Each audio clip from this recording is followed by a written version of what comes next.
Bonjour à toutes et à tous et bienvenue dans votre émission de Rendez-vous. Cette semaine, nous allons parler jeux vidéo à Épinal, nous allons parler culture geek à Bruyères et enfin animation solidaire à Remoncourt, c'est dans la Plaine, en faveur de la lutte contre les cancers pédiatriques. Nos deux premiers invités de la semaine sont Fabien Rodriguez, bonjour. Bonjour. Vous êtes le responsable du e-space et du labo jeunesse à la ville d'Épinal. Oui, tout à fait. E-space, e-space, on est avec le planétarium, on va peut-être dire e-space, on sera plus raccord. Et Didier Mathieu, bonjour. Bonjour. Vous êtes le directeur du planétarium d'Épinal, justement. Et vous allez nous parler tous les deux d'une grosse nouveauté au Sibériade, le festival du jeu vidéo d'Épinal, qui se passera donc du vendredi 20, c'est vendredi prochain, au mardi 24 février, au planétarium d'Épinal. Le programme en détail dans quelques instants. Et en seconde partie de l'émission, on fera un petit focus donc sur l'association Tas de Beaux Jeux qui propose son 4e Geek and Collect. C'est un vide-grenier de joueurs, dimanche 15 février à Bruyères. Et enfin, sur une journée jeu en soutien donc à la lutte contre les cancers pédiatriques, c'est le dimanche 15 février également à Remoncourt. Allez, on reste dans un premier temps sur Épinal et donc au planétarium d'Épinal. Voilà, les Sibériades, je ne sais plus combienième d'édition, mais en tout cas, ce sera la première désormais au planétarium d'Épinal, festival du jeu vidéo. Fabien Rodriguez, donc vous êtes monsieur jeu vidéo à la ville d'Épinal. Pourquoi ce déménagement ? On se souvient évidemment du centre des congrès, on se souvient de 2 ans, 3 ans au Ciné-Palace. On va voir quelques images de tout cela dans quelques instants. Mais désormais, les Sibériades déménagent au planétarium. Ouais. Alors ça existe, c'est la 27e édition, ça existe depuis 2001. Il y a eu des petites coupures avec le Covid, plus des éditions qui sont intercalées. C'est pour ça qu'on n'a pas un chiffre rond par rapport aux années. Pourquoi le planétarium ? Parce que en fait, la ville d'Épinal qui organise les Sibériades, donc je suis qu'un rouage de tout ça. Donc c'est aussi Vous un êtes partenariat. Toute une équipe, hein. On est toute une équipe. On est avec le conseil des jeunes de la ville des d'Épinal jeunes aussi qui a initié le projet. Et pourquoi le planétarium ? Parce qu'en fait, on a la volonté de s'établir et de faire découvrir au maximum toutes les belles infrastructures que possède la ville et notamment le planétarium de la ville d'Épinal cette année. Didier Mathieu, votre sentiment, le fait d'accueillir les Sibériades, alors on est sur du jeu vidéo, on est sur de la technologie, on est sur du numérique, on est sur des espaces lointains, voire très lointains. Ça vous parle, ça ? Alors oui, ça parle beaucoup, parce qu'effectivement, on a une technologie qui aujourd'hui permet un petit peu de s'orienter dans toutes les directions. C'est la technologie du numérique. Et le gros avantage également, c'est que le planétarium dispose d'un dôme, donc d'un dôme de projection qui permet d'être complètement immergé. De la même façon qu'un casque de VR, par exemple, mais le casque de VR, on le vit tout seul, alors que le dôme du planétarium, on le vit à plusieurs. C'est-à-dire que l'immersion est vécue à plusieurs. Et c'est aussi une politique du planétarium avec la ville de s'ouvrir aujourd'hui sur toutes les technologies, puisque on s'ouvre également au niveau des Ritchie, de la culture de l'immersif en règle générale, et on ne présentera pas que de l'astronomie au planétarium maintenant. Désormais, un planétarium au lieu de vulgarisation et même de recherche scientifique. Vous nous en direz dans quelques mots dans quelques instants. On a vu quelques images effectivement du jeu vidéo sur écran d'ordinateur simple, mais Didier Mathieu, l'idée c'est que là il y a du jeu vidéo donc, sur l'écran sphérique. Alors on ne peut pas le montrer parce que ça n'a jamais eu lieu, mais ça va être une immersion dans le jeu vidéo. Alors, avec votre écran, rappelez-nous les caractéristiques. Hein. Alors là, on est sur un écran de 10 mètres, voilà, avec une très haute résolution. Il n'y aura que quelques jeux. Voilà, parce que le jeu vidéo n'a pas aujourd'hui une technologie. Alors, je ne peux pas parler d'une technologie aussi avancée que la technologie du planétarium, mais on fabrique l'image complètement différemment. C'est-à-dire que dans un jeu vidéo, on a besoin le joueur a besoin d'une vue, la vue qu'il a, lui. Alors que dans le planétarium, nous, on recrée la totalité de l'environnement. Et aujourd'hui, on a un problème de data, c'est-à-dire que de rapidité de lecture de data et de puissance informatique pour pouvoir recréer la totalité de l'environnement d'un jeu vidéo. Mais ça viendra.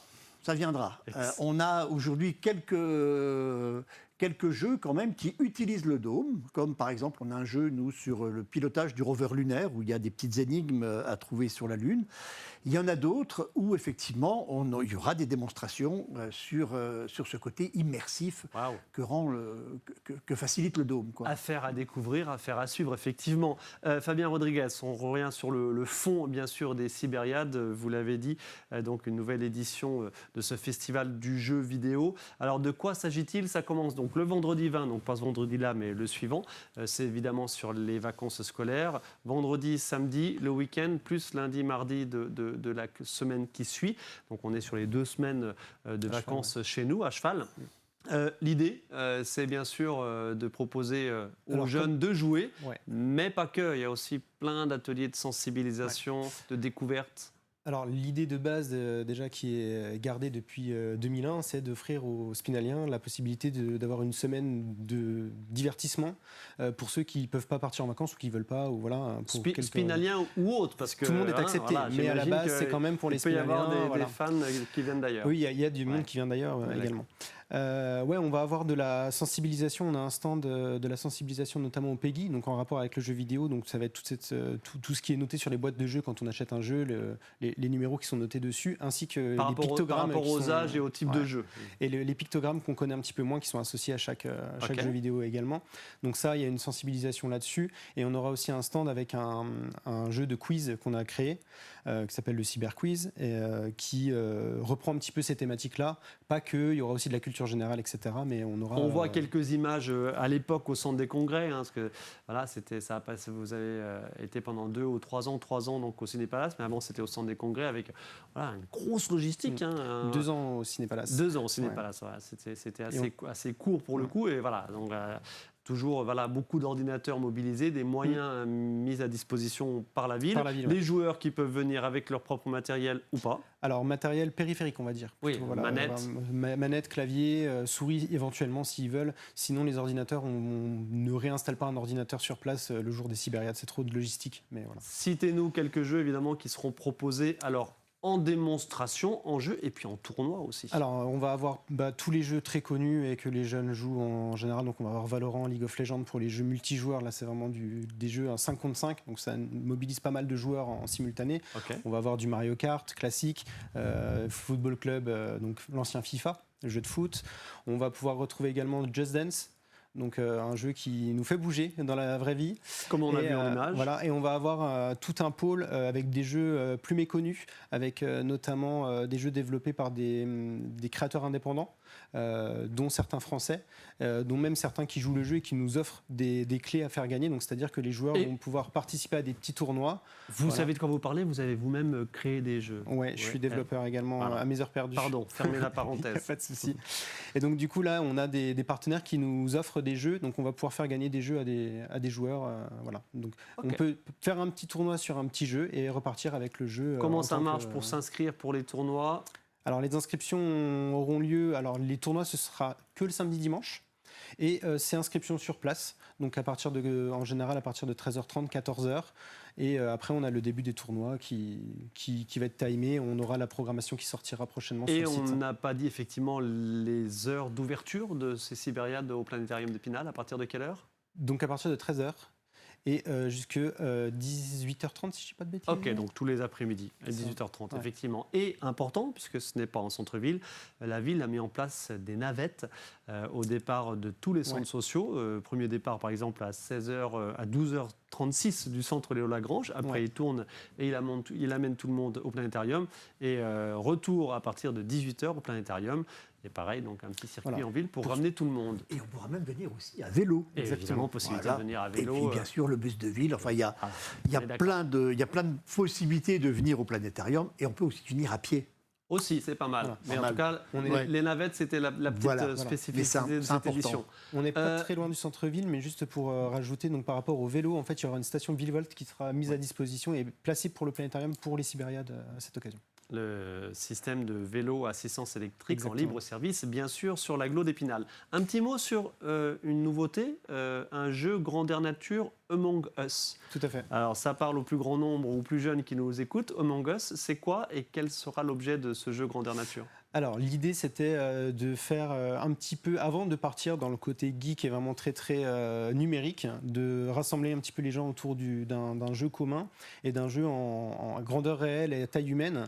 Et en fait, on reprend le principe d'Among Us, qui est un jeu vidéo multijoueur dans lequel on a un équipage entier. Donc, ça tombe bien parce qu'on est vraiment pile poil dans l'espace. Voilà. Donc, on se sert du planétarium comme d'un vaisseau spatial géant. Okay. Et l'idée, c'est de découvrir chaque pièce du planétarium et tous les endroits où les jeunes vont pouvoir jouer aux jeux vidéo pendant les Sibériades en leur présentant les différents espaces et en réalisant des petits mini-jeux dans chaque pièce. Et donc le principe du jeu, c'est qu'on a un équipage qui est composé des joueurs, entre 40 et 60 personnes. On peut aller jusqu'à 60 personnes pour cette animation. Tout de même. Et on va avoir, voilà, donc le but du jeu, c'est de gagner évidemment. Et donc à l'intérieur de l'équipage, se sont infiltrés des imposteurs. Il va falloir les démasquer. C'est un petit peu comme le loup-garou qu'on connaît un peu plus. Voilà. D'où Among Us en anglais, parmi nous. Exactement. Voilà. Donc ça se passe tous les jours ou c'est Non, c'est uniquement le vendredi pour le lancement des Sibériades. Voilà, c'est l'animation du vendredi. Ok, vendredi, dès le début de l'après-midi, en soirée. C'est à 15h. À 15h, milieu d'après-midi. Ouais. Ok, allez, on aurait plein de choses à dire, mais évidemment, voilà, le programme des Sibériades, vous le retrouvez en détail et surtout les jeux qui vous parlent. On réitère, pas d'inscription au préalable, c'est vraiment sur place. Et qu'il faut se rendre et profiter des jeux et s'inscrire donc pour les tournois du week-end uniquement. Didier Mathieu, une nouvelle expérience scientifique au planétarium. Alors scientifique à moitié, mais une nouvelle expérience technologique. On en a deux. On en a deux. On a Bébé Symphonique. Ouais. C'est celle-là que non, je voulais dire les Sibériades. Et puis effectivement, vous accueillez une nouveauté. Alors on accueille une nouveauté. On accueille les lapins à 3 oreilles. Ouais. C'est ça. Hein. Donc les lapins à 3 oreilles, c'est une production qui a été faite spécialement pour les dômes de planétarium et qui a été écrite par Michel Oslo, voilà, le créateur de Kirikou. Et d'ailleurs, il sera présent. Il vient sur Épinal. Il y a une séance, une petite rétrospective de Kirikou vendredi, donc demain soir, au Cinéma Palace à 18h en présence de Michel Oslo. Okay. Et puis le samedi après-midi au Planétarium, où il y aura des présentations donc, du conte musical Les lapins à 3 oreilles. Ok, ça, voilà, c'était sur la programmation de projection au Planétarium. Et puis, il y a cette nouveauté donc des Sibériades. Et puis alors les Sibériades que nous on accueille avec grand plaisir parce que c'est vrai que c'est deux univers qui partagent la même technologie, qui se rejoignent et je pense que ça va permettre certainement de voir de nouveaux horizons. Parce qu'on commence à préparer déjà aussi l'avenir au niveau du planétarium, on commence aussi à parler de la XR. Voilà. Oula, XR La XR, c'est un mélange entre la réalité virtuelle, la réalité augmentée, en même temps dans le monde réel. N'en dites pas plus pour aujourd'hui. Allez, le Planétarium, évidemment, un site de science, de recherche et de vulgarisation à découvrir et à utiliser autant qu'on peut, bien sûr, sur Épinal. Et on peut venir d'ailleurs pour en profiter, bien sûr. C'est la MJC Belle Étoile aussi. Et donc les Sibériades, ça commence ce vendredi prochain, et jusqu'au mardi 24 février. Une édition particulière donc, au Planétarium d'Épinal. Merci à tous les deux. Avec plaisir. Merci. Et bonne Sibériade, bonne édition. Merci à vous de votre attention. Vous restez avec nous pour la seconde partie de l'émission.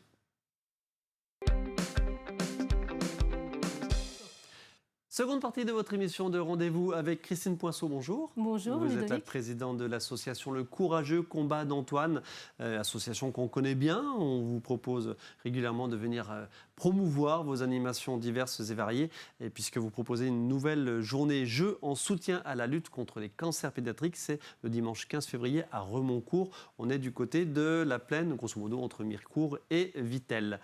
Alain Pelletier, président de l'association Tadebo Jeux de Bruyères, pour la 4e édition de Geek & Collect. C'est le vide-grenier des joueurs que vous organisez le même jour. Il faudra se répartir. Le dimanche 15 février, ça c'est à Bruyères. Allez, vous nous racontez tout cela dans quelques instants. Christine Poinceau, donc présidente de l'association Le Courageux Combat d'Antoine. Un petit mot tout de suite donc, sur cette nouveauté que vous nous proposez le 15 février, me semble-t-il, à savoir donc, un événement, une journée au moment de la journée internationale de sensibilisation au cancer de l'enfant le dimanche 15 février. Oui, c'est ça. On a eu l'idée d'organiser une petite après-midi récréative intergénérationnelle. On espère rassembler les grands-parents, les parents et les petits-enfants autour du jeu de société. En plus, le 15 février étant un dimanche, donc on propose ça dimanche après-midi. De 14h à 18h exactement. C'est tout à fait ça. Donc l'entrée est libre. Il y aura une boîte à dons pour ceux qui voudraient faire un don. Et puis on va proposer le goûter avec une petite buvette. 15 février, c'est effectivement la journée internationale contre les cancers pédiatriques.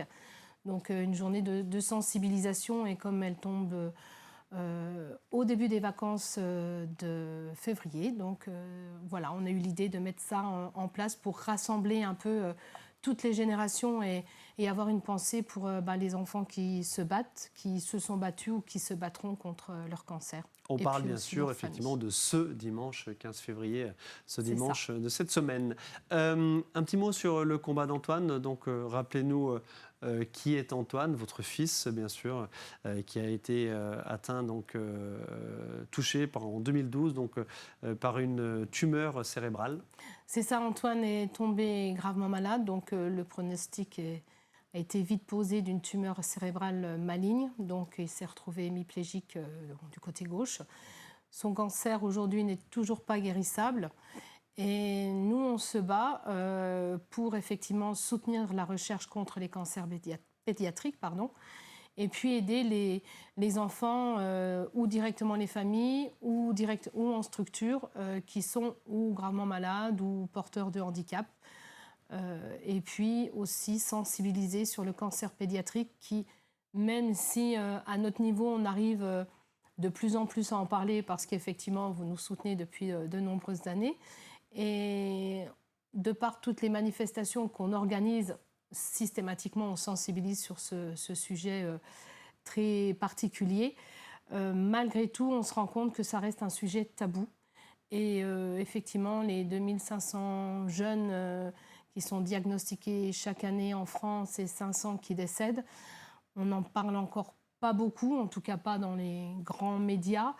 Et effectivement, ce sont toutes des associations comme la nôtre qui mettent en avant le 15 février et aussi Septembre en Or par rapport au cancer pédiatrique, donc de l'enfant, de l'ado et du jeune adulte. Et pour être tout à fait complet, permettez-moi de préciser qu'Antoine nous a quittés donc en 2013. Donc, c'est ça. Assez rapidement, effectivement, après le diagnostic de son cancer, de sa tumeur cérébrale. Oui. Et depuis vous vous battez, bien sûr, pour promouvoir cette lutte contre les cancers pédiatriques et la recherche. Lever des fonds aussi, bien sûr. Grosso modo, votre association, quel montant de fonds parvenez-vous à collecter par an ?